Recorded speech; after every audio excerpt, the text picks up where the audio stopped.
आशा करता हूं आप सब बहुत अच्छे होंगे। मेरा नाम है सिद्धांत अग्निहोत्री। स्टडी ग्लोस पे आपका बहुत बहुत स्वागत है। वॉर शुरू हो गई है दोस्तों।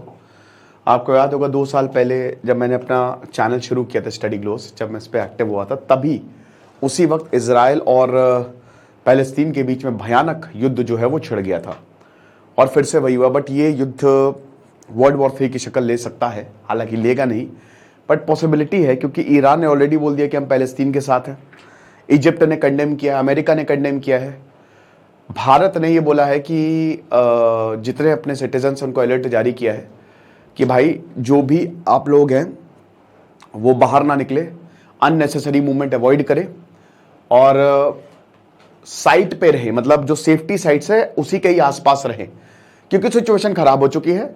और पहली बार स्टेट ऑफ वॉर डिक्लेयर कर दिया है इजराइल ने। बेंजामिन नेतन्याहू ने साफ साफ बोल दिया कि हम वॉर में हैं और हम जो हैं वो जीतेंगे। बहुत बड़ी गलती कर दी यहां पे हमास ने, हमको हमारे पर रॉकेट छोड़ के 500 से ज्यादा लोग घायल हुए हैं। हमास ने 5000 के करीब रॉकेट छोड़े हैं, जिसमें इजराइल टाउन का जो एक शहर का मेयर है वो भी मारा गया है। तो हालात बहुत ज्यादा बिगड़ गए हैं। मैं इतिहास की बात करूंगा, पूरा आपको समझाऊंगा इजराइल पैलेस्तीन कॉन्फ्लिक्ट के बारे में। कई बार मैंने, सबसे ज्यादा मुझे लगता है शायद, अगर मैंने बहुत सारे टॉपिक्स हैं जिन पे मैंने काफी लेक्चर्स लिए, तो उनमें से एक टॉपिक्स इजराइल और पैलेस्तीन है। तकरीबन 100-150 के करीब मेरे लेक्चर्स है। ओके, तो बात करेंगे हमारा एनएलपी का कोर्स, न्यूरो लिंग्विस्टिक प्रोग्रामिंग का कोर्स, जिसके बैच हम परसों खत्म करेंगे, परसों बंद करेंगे। देखिए ये 8 टॉपिक्स है। मेमोरी कैसे एनहांस करनी है, 100% सिलेबस बड़ा लंबा है, आप सारा का सारा रिटेन कर पाएंगे। वाइवा में डर रखता है, प्रोजेक्ट्स में डर रखता है, कोई प्रॉब्लम नहीं है। सुपर कॉन्सेंट्रेशन, और जो हम लगातार पढ़ाई में, यार इसको पोस्टपोन करो, नॉट ओनली पढ़ाई, हर कोई अमीर अमीर लोग ये कोर्स लेते हैं। आपके दिमाग की रिवायरिंग करेंगे 450 रुपए में। साइकोलॉजिस्ट डॉक्टर मयूरिका दास ये क्लासेस जो हैं वो लेंगी, तो फटाक से कोर्स को अवेल करें, आपको बहुत ज्यादा फायदा होगा। ओके, चलो शुरू करते हैं। तो देखिए सबसे पहले मैं आपको लाइव अपडेट्स बता देता हूं, है ना।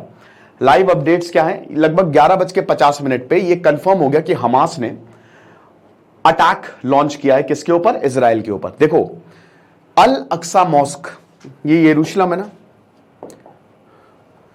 तो ये अल अक्सा मॉस्क, यहां पे ये जो पूरा 38 एकड़ का एरिया है यरूशलेम, जो कि क्रिश्चियनिटी, मुस्लिम्स और ज्यूज के लिए सबसे होलीएस्ट प्लेस है, वहां पे कई बार इजरायली फोर्सेस हमको देखने को मिलती हैं। और पैलेस्तीन कहता है कि हमको बहुत ज्यादा प्रॉब्लम होती है, ये लोग आते हैं हमको परेशान करते हैं, रेड करते हैं। तो अभी हमास ने बोल दिया कि बस बहुत हो गया, अब हम इनको पूरी तरीके से जवाब देंगे। तो इसका नाम ही है ऑपरेशन अल अक्सा फ्लड। कुछ तस्वीरें सामने आई हैं जिसमें हमास के जो आतंकी हैं वो ऊपर से ग्लाइडर से लैंड करते हुए दिखाई दे रहे हैं और गोलियां बरसा रहे हैं। अच्छा, इजराइल के लोग, इजराइल कह रहा है कि भाई हम लड़ने के लिए तैयार है, आ जाओ लड़ लो, ठीक है।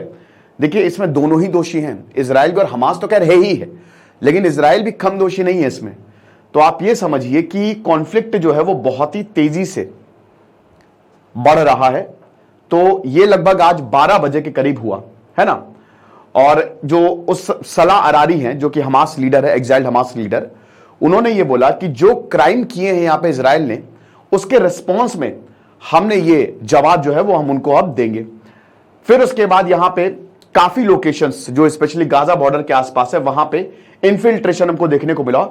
और दोस्तों 5000 के करीब रॉकेट्स जो हैं वो यहां पे डाले गए। ब्लॉकेड लगा दिया गाजा स्ट्रिप पे, पूरा का पूरा ब्लॉकेड लगा दिया, ताकि लोग जो है वो बाहर ना जा पाए, अंदर ना आ पाए, समझ रहे हो। और इजराइल मिलिट्री ने बोला है कि जो हमारा टारगेट है, जो हम स्ट्राइक करेंगे, वो गाजा को, अब गाजा इतना 40 किलोमीटर का तो एरिया है, तो गाजा पे स्ट्राइक करने वाले हैं। पूरे समझ लीजिए यरूशलेम में सायरन बजे हैं, ठीक है, जैसे वो युद्ध के सायरन नहीं होते हैं, वो पूरे यरूशलेम में। और ऑपरेशन अल अक्सा फ्लड ये लगभग 12:30 बजे शुरू हुआ। 5000 के करीब रॉकेट जो है वो छोड़े गए हैं, समझ रहे, 5000 के करीब। 20 मिनट तक ये चला। आयरन डोम जो इजराइल का है वो एक्टिव किया गया। अब बहुत सारे रॉकेट्स लैंड किए, 500 से ज्यादा लोग घायल हुए, बहुत सारे बच्चे हैं, बुजुर्ग हैं, जो कि बहुत ही ज्यादा गलत है, ठीक है ना। मतलब आप ये समझिए, तो ये चीज है। उसके बाद फिर बहुत सारे जो गाजा के जो लोग हैं, ठीक है, वो भागना उन्होंने शुरू कर दिया कि भाई वॉर हो गया, भागो, अगर यहां पे रहेंगे तो हम मारे जाएंगे। और हमास मिलिटेंट ग्रुप ने सीधा बोल दिया, जो डिफेंस मिनिस्टर हमास ने तो बोला कि अब तो ये तो आखिरी वॉर है, या तो इस पार या उस पार।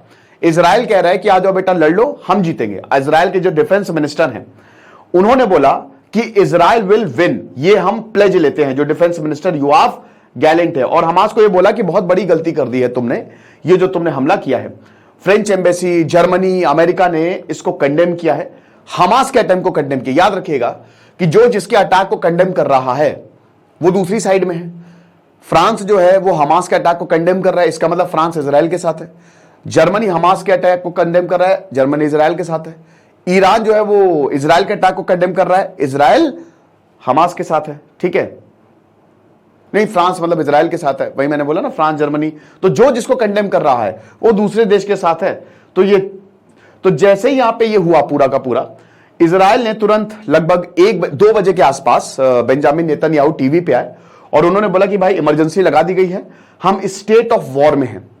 उन्होंने अनाउंस कर दिया, यानी कि रशिया यूक्रेन वॉर कम था, जो अब इजराइल पैलेस्टीन वॉर, 3 इशू बहुत बड़े हैं। ठीक है, रशिया यूक्रेन का था, पाकिस्तान इंडिया का था, और इजराइल और पैलेस्टीन का था वर्ल्ड वॉर 3 के लिए। हालांकि वर्ल्ड वॉर 3 होगी नहीं, बट फिर भी टेंशन बहुत ज्यादा बड़ी है। इजराइल के जो मेयर हैं, जो हमास की रॉकेट फायर, वो मारे गए हैं एक शहर के। जर्मनी ने जो हमास ने अटैक किया, कंडेम किया, अगेन जर्मनी इजराइल के साथ है। इजिप्ट ने बोला कि भाई तैयार रहना, ग्रेव कंसीक्वेंस। अब आप देख रहे हो देश जो है वो साथ में आने लगे। इजिप्ट ने हमास का साथ दिया, वो पैलेस्टीन का साथ देगा, जाहिर सी बात है। ब्रिटिश ने बोला कि हमास ने जो अटैक किया है वो बिल्कुल हम कंडेम करते हैं। ठीक है, बिल्कुल भी। अब भाई बिल्कुल सही बात है, 5000 रॉकेट छोड़ दिए तुमने, तुम पगला गए हो क्या? कैसे कर दिया तुमने? ठीक है, और भारत ने एडवाइजरी जारी की है कि भाई थोड़ा सा सेफ रहें, और ये अलर्ट जारी किया है जितने भी वहां पे नागरिक रह रहे हैं कि सिचुएशन बहुत ज्यादा खराब है, अननेसेसरी मूवमेंट जो है वो आप अवॉइड करें।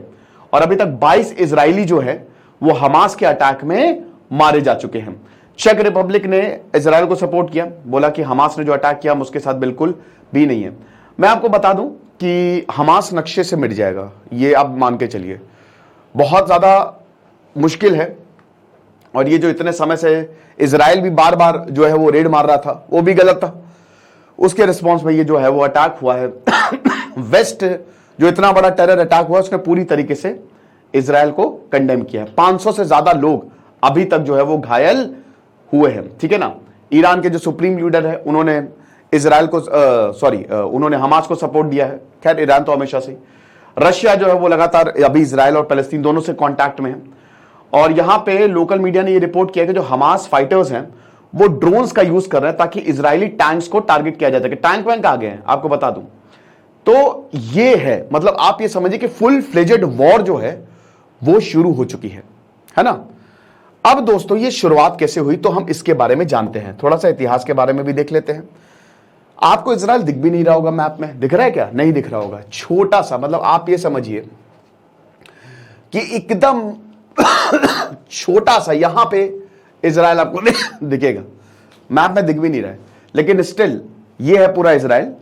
लेकिन स्टिल अगर हम इजराइल की बात करें तो दुनिया की सबसे इंपॉर्टेंट जगहों में से एक है। जो इब्राहिमिक रिलीजन है, यहूदी, ज्यूज, क्रिश्चियनिटी और इस्लाम, इन तीनों की होली साइट है ये। ठीक है, चर्च ऑफ होली स्केक्टर, Al Aqsa Mosque, Temple Mount मतलब वेलिंग वॉल, ये सब यरूशलेम में आपको देखने को मिलेगी। तो इस्लाम का ये तीसरा सबसे, मक्का मदीना के बाद तीसरा सबसे पवित्र स्थान है। क्रिश्चियनिटी का ये सबसे पवित्र स्थान है, और यहूदियों का तो है ही। आज से 3000 साल पहले किंग सोलोमन, ऐसा बोला जाता है कि यहां पे फर्स्ट टेंपल बनाया था। ठीक है, टेंपल माउंट जिसको बोला गया। जब ये 3000 साल पहले की बात है, बहुत संक्षेप में मैं समझा रहा हूं आपको पूरी कहानी, पूरा इतिहास मैं आपको बता दे रहा हूं कि हमास का भी कि इतिहास क्या है। तो जो टेंपल माउंट बनाया, उसके बाद फिर यहूदी जो हैं, फिर अलग अलग पर्शियन एम्पायर, असीरियंस आए, तो उन्होंने फिर इस टेंपल को तोड़ा। फिर से यहां पे जब लोग आए तो फिर उन्होंने बनाया। ठीक है, रोमन एम्पायर आया। जब रोमन एम्पायर, देखिए क्या हुआ था कि जब जीसस क्राइस्ट आए, जीसस क्राइस्ट खुद एक यहूदी हैं, बट उन्होंने अपनी ही टीचिंग्स देनी शुरू कर दी, तो क्रिश्चियनिटी का उदय हुआ। यहूदी से भड़क गए। अब यहूदियों के ऊपर यह आरोप लगता है, आरोप क्या, यहूदियों ने क्या किया, उसके बाद जीसस क्राइस्ट को उन्होंने सूली पे टांग दिया, ठीक है। अब वहां से फिर दिक्कतें क्रिश्चियनिटी और ज्यूज में शुरू हो गई, बहुत बड़ी प्रॉब्लम शुरू हो गई। अब उसके बाद जब कॉन्स्टेंटीन आए, आज से 1700 साल पहले, उन्होंने क्रिश्चियनिटी को अपना लिया। तो अगर कोई राजा, रोमन एम्पायर के बहुत बड़े राजा थे, तो अगर कोई राजा किसी धर्म को अपना ले तो धर्म रातों रात फैल जाएगा। उसके बाद फिर यहूदियों को खत्म करना, हालांकि यहूदियों को जैसे जैसे एम्पायर आए, इस एरिया के लिए जंग शुरू हो गई। पानी के लिए एक तो जंग थी, मेन पानी ही है, बड़ा फर्टाइल रीजन था, तो यहूदियों को भागना पड़ा। यहूदियों फिर उनको भागा, मतलब आप ये समझिए मुस्लिमों ने यहूदियों को सपोर्ट किया, लेकिन ज्यादातर जितने भी एम्पायर, स्पेन गए, स्पेन में मारा यहूदियों को, चाहे जहां पे गई है, ठीक है। यहूदियों को हर जगह उनका कत्लेआम हुआ है, हर जगह उनको मारा गया है, ठीक है, बहुत ज्यादा। क्रूसेड्स हुआ, क्रूसेड्स में फिर यहूदी पिसे। क्रूसेड्स धर्म युद्ध था यरूशलेम के लिए, एक तरफ मुस्लिम थे और एक तरफ आपके क्रिश्चियंस थे, दोनों आपस में भिड़ गए कि यरूशलेम हमारा है। 10 क्रूसेड्स हुए, ठीक है ना। अब उसमें भी बीच में यहूदी है तो यहूदियों को मारा, तो क्रिश्चियंस और यहूदी के बीच में तो 36 का आंकड़ा था। अब दोस्तों कट टू वर्ल्ड वॉर 1। हालांकि वर्ल्ड वॉर 1 से पहले यहूदी पूरी दुनिया में फैले थे, और जैसा कि हमने बताया, इनको कोई लैंड नहीं मिल रहा था, इनको कोई जमीन नहीं मिल रही थी, ठीक है। जो इनकी जमीन थी वहां से इनको भगा दिया गया था। अब 16th सेंचुरी आते आते ऑटोमन एम्पायर में इस पूरे के पूरे रीजन में कब्जा कर लिया। तो यहूदी तो थे नहीं, यहां पे मुस्लिम्स थे, ठीक है ना। और ये पूरा का पूरा लेवांट रीजन, जिसको द होली लैंड बोला जाता है, ये ऑटोमन्स के पास था। अब यहां पे ये होता है कि भाई हमको अपनी जमीन चाहिए, बहुत हो गया। तो दुनिया भर के यहूदी, बहुत सारे यहूदी अमेरिका में थे, पोलैंड में गए। हिटलर जो है वो सबसे ज्यादा यहूदियों से चिढ़ता था, इसलिए उसने सबसे पहले पोलैंड को अटैक किया, क्योंकि वहां दुनिया के आधे से ज्यादा यहूदी रहते थे। तो उन सबने जायनिज्म की शुरुआत की कि भाई अब हमको चाहिए हमारी जमीन, बहुत हुआ सम्मान। तो यहूदी साथ में आए, अमेरिका ने पूरा का पूरा सपोर्ट किया, पूरी दुनिया में यहूदियों को अपनी जमीन दो, इसकी बातें जो है वो उठने लगी। बहुत अच्छी बात है, वेरी गुड।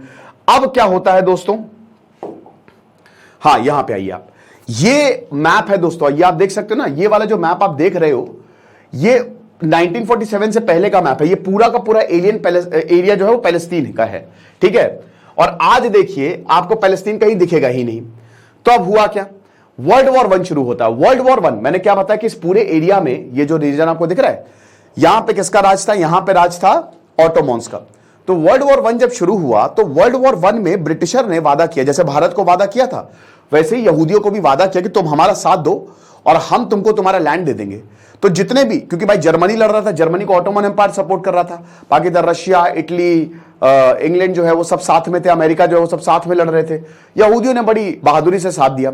अब जब यहूदियों ने साथ दिया और वर्ल्ड वॉर 1 जब खत्म हुआ, तो यहूदियों ने बोला भैया हमारा लैंड, आपने कुछ वादा किया था हमसे। ब्रिटिश ने बोला चलो चलो निकलो, पहली फुर्सत में निकलो, कोने में बैठ जाओ, कोई लैंड नहीं मिलेगा।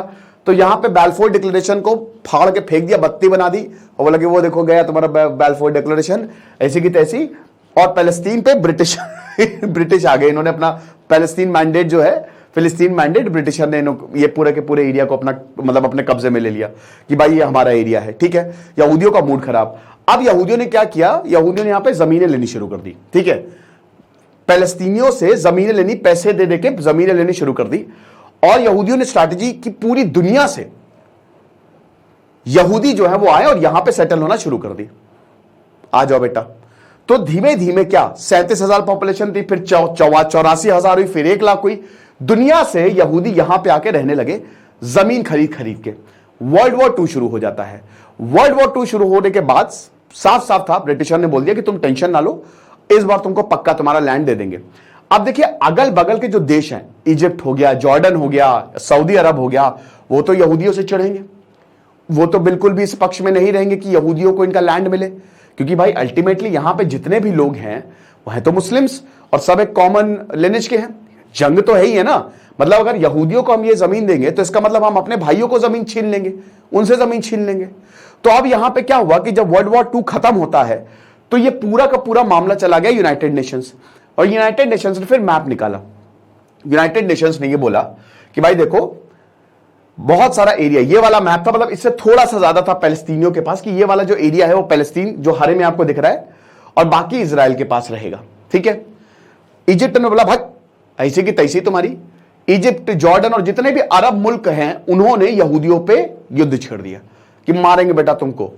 अब देखिए यहूदी बहुत टैलेंट, कुछ दुनिया में कुछ ऐसी कौन जो बड़े टैलेंटेड है। दुनिया में आप देखिए सबसे ज्यादा टैलेंटेड आपको यहूदी मिलेंगे। नोबेल प्राइज उठा के देख लीजिए, एल्बर्ट आइंस्टीन से लेकर स्टीवन स्पीलबर्ग से लेकर जीसस क्राइस्ट से लेकर सब यहूदी।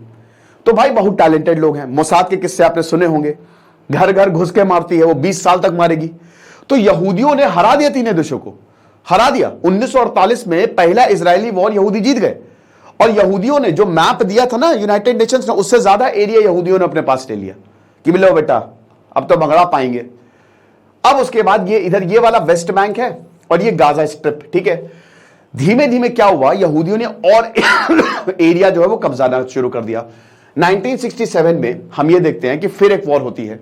इजिप्ट, जॉर्डन और बाकी अरब देशों ने मिलकर फिर से यहूदियों के ऊपर हमला करना चाहा। इस बार यहूदियों ने 6 दिन के अंदर अंदर इस पूरे वॉर को खत्म कर लिया।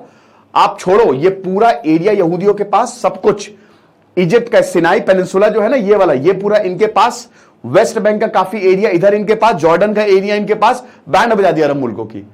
1973 में फिर यूम किपर वॉर होता है। वॉर माफ करो, लड़ाई माफ करो, बहुत हो गया।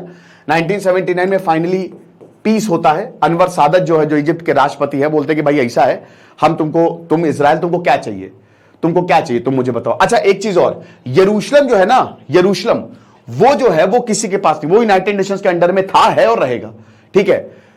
इजराइल की कैपिटल तेल अवीव है, यरूशलेम नहीं है, ठीक है। तो अब हुआ क्या कि यहां पे अनवर सादत ने बोला कि देखो तुमको चाहिए। तो अनवर सादत पहले अरब मुल्क के राष्ट्रपति बने, मतलब इजिप्ट के राष्ट्रपति थे, जिन्होंने इजराइल को रिकॉग्नाइज किया। लेकिन दिक्कत यह है ना कि दोस्तों यहां के जो लोग हैं, चाहे वो यहूदी हो चाहे वो फिलिस्तीनी हो, वो पीस नहीं चाहते। वो चाहते या तो इस पार या उस पार, या करो या मरो, या तो ये पूरा लैंड फिलिस्तीनियों को दे दो या फिर ये पूरा लैंड यहूदियों को दे दो, हम दोनों में से एक ही जिंदा रहेगा। वहां पे कोई भी अगर पीस की बात करता है उसको उड़ा दिया जाता है। इसी दौरान 1964 में पैलेस्टीनियन लिबरेशन ऑर्गेनाइजेशन पीएलओ बनती है। यासिर अराफात जो है वो लीडर बनते हैं। पीएलओ जो है यह आतंकी संगठन, अब दुनिया के लिए आतंकी संगठन, लेकिन बहुत देशों के लिए क्रांतिकारी, क्योंकि ये पैलेस्तीनियों के लिए, भाई ये बोल रहे थे कि कैमरा मेरा कई बार यार पता नहीं क्या हो गया, कुछ खराबी आ गई चलो कोई नहीं, बीच में ही ऑफ हो गया। मैं कहा था हाँ, तो जो यासिर अराफात हैं, ठीक है, मतलब उसके बाद फिर इनकी जद्दोजहद शुरू होती है कि यार ऐसा कुछ नहीं है और पूरा का पूरा पहले ये मतलब छोड़ो। लेकिन फाइनली हम ये देखते हैं कि 1993 आते आते ओस्लो एकॉर्ड जो है वो साइन किए जाते हैं, क्योंकि बहुत ज्यादा वॉर हो चुके होते हैं। तो ओस्लो एकॉर्ड में पैलेस्तीन ये रहेगा, वेस्ट बैंक और गाजा, और इजराइल को भी अरब देश रिकॉग्नाइज करेंगे। यित्ज़हाक रैबिन इजराइल के शायद इकलौते ऐसे प्रधानमंत्री जिन्होंने कमाल का काम किया, और यासिर अराफात पैलेस्तीन के पहले राष्ट्रपति, दोनों मिले, हाथ मिलाया। बट मैंने क्या बताया, यहां पे जो भी पीस की बात करेगा वो मार दिया जाएगा। 1995 में यित्ज़हाक रैबिन को भरे बाजार में 3 गोलियां मार दी गई। इसी दौरान 1987 में हमास का उदय होता है। अगेन इजराइल के जो कट्टरपंथी थे वो बोल रहे थे भाई हमको कोई पैलेस्तीन नहीं चाहिए, यरूशलेम हमारा है, ये पूरा एरिया हमारा है, इन सबको भगाओ। हमास कह रहे थे कि सेम हमको पूरा पैलेस्तीन चाहिए। ये जो पीएलओ, अच्छा पीएलओ बाद में फतह बन गया, फतह पार्टी, ठीक है, ये पार्टी बन गई। तो ये जो बदतमीजी कर रहे हैं ना, ये कुछ नहीं, पूरा पैलेस्तीन हमारा है। तो अब हम ये देखते हैं कि इंतफिदा लॉन्च होता है, ठीक है। इंतफिदा मतलब एक तरीके की क्रांति। 1987 में पहला इंतफिदा हमास ने लॉन्च किया कि ऐसी की तैसी करेंगे इजराइल की, ठीक है। और 1993 में हमने बताया कि ऑलरेडी पैलेस्तीन जो है उसको रिकॉग्नाइज कर लिया गया। लेकिन 1993 के बाद दिक्कतें बहुत ज्यादा हुई। 2000 में भी कोशिश की गई कि इजराइल और पैलेस्तीन को साथ में बैठा के पीस टॉक की जाए, लेकिन यह भी फेल हो गई। कैंप डेविड में कोशिश की गई बिल क्लिंटन ने, इसमें विलन था इजराइल। इजराइल ने, हालांकि यासिर अराफात पीछे हटे थे तो पूरी दुनिया बोल रही थी यासिर अराफात के कारनामा है, बट इजराइल ने क्या किया था कि जो भी इजराइल के पास गांव थे वो पैलेस्तीन को देने से मना कर दिया था, और बहुत सारे एरिया में पैलेस्तीन को देने से मना कर दिया था। और खैर यासिर अराफात भी पीछे हट गए थे कि भाई हमको नहीं करना है, वो भी पीछे हट गया, उसने कहा कि यार छोड़ो हम कोई पीस टॉक नहीं करेंगे। अब इसी दौरान हमास वर्सेस फतेह है, इन दोनों के बीच में जंग होगी। मतलब आप समझ रहे हो, एक तरफ इजराइल के जो लोग हैं वो कह रहे हैं पूरा इजराइल चाहिए, इसी बीच जो पैलेस्तीन के जो दो बड़े ग्रुप है हमास और फतेह, फतेह पहले पीएलओ था ना, बताया था मैंने, ये दोनों आपस में भिड़ गए। इन दोनों के बीच में सिविल वॉर हो गई कि हम जीते, हमारा यहां पे कंट्रोल है, हमारा कंट्रोल है। और फिर ये दोनों 2007 में दोनों के बीच में सिविल वॉर हो गई। अब इजराइल तो बहुत खुश कि भाई तब तक हम पीस टॉक नहीं करेंगे जब तक तुम आपस के झगड़े नहीं सुलझाओगे। अब अभी की कंडीशन क्या है, हमास के बारे में समझ गए। हमास बहुत कट्टर है, बोल आतंकी है एक तरीके से, कहते कि भैया हम ऐसा पूरा एरिया हमारा है। अभी कंडीशन ये है, ये गाजा स्ट्रिप जो देख रहे हो 40 किलोमीटर का, ये यहां पे हमास का पूरा कंट्रोल है, समझ रहे हो, हमास यहां पे कंट्रोल करता है। और ये वाला जो एरिया आप देख रहे हो ये पैलेस्तीन के पास है। इनफैक्ट यहां पे भी पैलेस्तीन में इजराइल घुस गए हैं, लेकिन ये वाला एरिया पीसफुल है, ये वाला एरिया बहुत ही शांति प्रिय है, यहां पे ज्यादा बदतमीजी नहीं है। मेन बदतमीजी यहां पे है हमास में। अब यही वाला जो हमास, ये गाजा स्ट्रिप जो है यहां पे हमास है और यहीं पे ही इजराइल और के बीच में जंग हो रही है। अब अगर मान लीजिए कि ये वॉर, क्योंकि अब वॉर हो गया है और पॉसिबिलिटी यही, अगर मान लीजिए कि, क्योंकि देखिए इसमें वॉर होगा तो इजराइल जीतेगा नो डाउट, ठीक है, तो एक गाजा भी गया, तो खाली इतना रह गया। यानी कि आगे आने वाले समय में पैलेस्तीनियों के ऊपर बहुत बड़ा खतरा है ना। तो अब ये हिसाब किताब है। तो अब दोनों देश वॉर में हैं। एक जो पूरी दुनिया है वो किसी को सपोर्ट कर रही है, किसी को सपोर्ट कर रही है। क्या वर्ल्ड वॉर 3 होगा? पॉसिबिलिटी है, बट उसमें इंडिया को इतना घबराने की जरूरत नहीं है। हालांकि आपको बता दो, यूनाइटेड नेशन में जब रेजोल्यूशन पास हुआ था तो इंडिया ने पैलेस्तीन का सपोर्ट किया था। आप समझ रहे हो, भारत ने पैलेस्तीन का सपोर्ट किया था, इजराइल का सपोर्ट नहीं किया। लेकिन दोनों लीडर्स को बैठ के बातें सुलझानी होगी, बट बातें सुलझ नहीं पाएंगी, क्योंकि यहां पे पीस की बात करना तो वही है कि गोली खाओ। तो युद्ध होना ही था। बेंजामिन नेतन्याहू, यहाँ वोट भी इसी बात पे पड़ते हैं, यहां आज तक कोई बहुमत की सरकार नहीं आई है। तो सीधा सीधा इजराइल ने बोल दिया कि ऐसी की तैसी पैलेस्तीन का नामो निशान मिटा देंगे। हमास ने जो किया है भाई, ये तो मैं क्या ही बताऊं, आतंकी हैं ये। रॉकेट छोड़ दिए, बताए 5000 के करीब रॉकेट, 5000 के करीब रॉकेट छोड़े यहां पे। तो आप ये बताइए कि कहां से जायज है, कहां से जस्टिफाइड है ये। तो अब जो है सो है।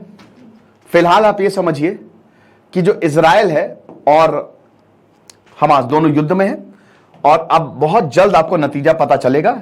एक ही रहेगा इसमें से, या तो हमास रहेगा, इजराइल रहेगा।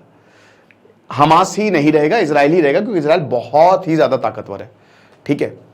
तो देखेंगे बाकी क्या होता है। और आप हमारे कोर्स को, जो भी होगा डेली आपको अपडेट्स मिलेंगी। तो हमारे कोर्स को आप जरूर अवेल करें, NLP, जो कि आपको बहुत ज्यादा फायदा देगा। Thank you so much.